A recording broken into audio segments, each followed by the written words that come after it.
আসসালামু আলাইকুম। Nahid Swiss cooking রুমে স্বাগতম। পায়া আর নান, দারুণ মজার এই খাবারটি খুব সহজেই তৈরি করে ফেলুন। ভিডিওটি দেখে খুব সহজে রান্নার রেসিপিটি তুলে ধরেছি। ভালো লাগলে লাইক, কমেন্ট, সাবস্ক্রাইব করতে ভুলবেন না। আর এই মজাদার রান্নাটি তৈরি করলে জানাতেও ভুলবেন না। প্রথমে পরিষ্কার করা পায়া, এটা রেসিপি দেওয়া আছে কি করে পরিষ্কার করতে হয়। এটা ধুয়ে বেছে পরিষ্কার করে প্রেসার কুকারে দিচ্ছি। দারুচিনি, বড় এলাচ, ছোট এলাচ 6টা, গোলমরিচ, লবঙ্গ, জিরা, এগুলো দেওয়ার পরে খুব সিম্পল মশলা দিয়েই করব। পরিমাণ মতো ঝালের গুঁড়া, লবণ আর হলুদ, হলুদটার পরিমাণ একটু সামান্য। এবার এর মধ্যে দিয়ে দেব পানিটা একদম যতটুকু স্যুপ চাচ্ছেন ততটুকুই। আদা রসুন বাটা 1.5 টেবিল চামচ করে, আর সেই সাথে তেজপাতা দিয়ে খুব ভালো করে স্প্যাচুলা দিয়ে নাড়াচাড়া করে এটাকে মুখটা ঢেকে রান্না করতে বসাতে হবে।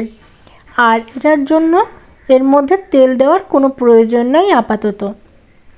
প্রেসার কুকারে সেদ্ধ করে নেব খুব ভালোভাবে। আমি 10 থেকে 15টার মতো সিটি দিলেই হয়ে যাবে গরুর বয়স অনুসারে। এবারে আমি এখানে পেঁয়াজ নিয়ে নিলাম হাফ কাপ। এই পেঁয়াজের সাথে দিয়ে দিলাম সয়াবিন তেল, রান্নার তেল। এটা সম্পূর্ণটা সরিষার তেল দিয়ে করলে ভালো হয়, তো আমি এখানে ভুল করে যেহেতু কুকিং অয়েল দিয়ে ফেলেছি, তাই আমি এখানে একটু সরিষার তেলও ব্যবহার করব। আর এটাও হচ্ছে খাবারের স্বাদ এবং ঘ্রাণটা খুব সুন্দর করে।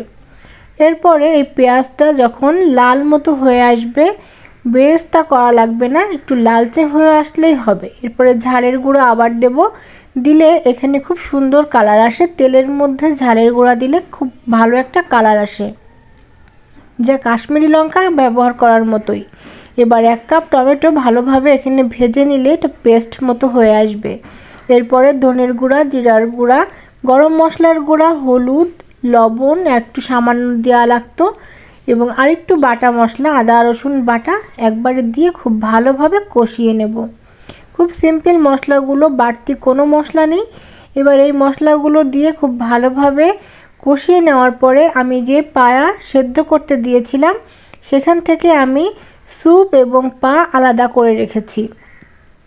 আর এখানে আমি আলাদা করে একটুখানি মাংসের মশলা দিয়ে দিলাম, যেহেতু গরম মশলা ইউজ করেছি একটু মাংসের মশলা দিয়ে দিয়েছি। এবার এর মধ্যে আলাদা করে রাখা পায়াগুলো দিয়ে খুব ভালোভাবে 5 মিনিট কষিয়ে নেব। আর স্যুপটা থেকে সব মশলা আলাদা করে সেকে স্যুপ এবং আস্ত মশলা আলাদা করে রেখে দিয়েছি। 5 মিনিট ধরে পায়াটা কষানোর পরে যে স্যুপটা আমি রেখেছিলাম সেই স্যুপটা সম্পূর্ণ দিয়ে দেব।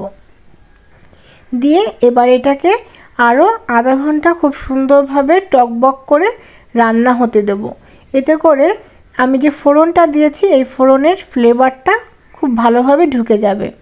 আর রুটি দিয়ে খেতে, পরোটা দিয়ে খেতে খুবই ভালো লাগবে। ডান রুটি হলে তো কথাই নেই। এবারে এটার যখন ঝোলটা ঘন হয়ে আসবে তখন এর মধ্যে ধনে পাতা কুচি এবং লেবুর রস এটা দিয়ে দেবেন। আর এটা অবশ্যই রান্না শেষ হয়ে আসার একটু আগে সার্ভ করার সময়। তো হয়ে গেল আমার এই পায়া রান্না করা। খুবই সুস্বাদু, খুবই টেস্টি আর অসাধারণ, আর বানানো খুবই সোজা।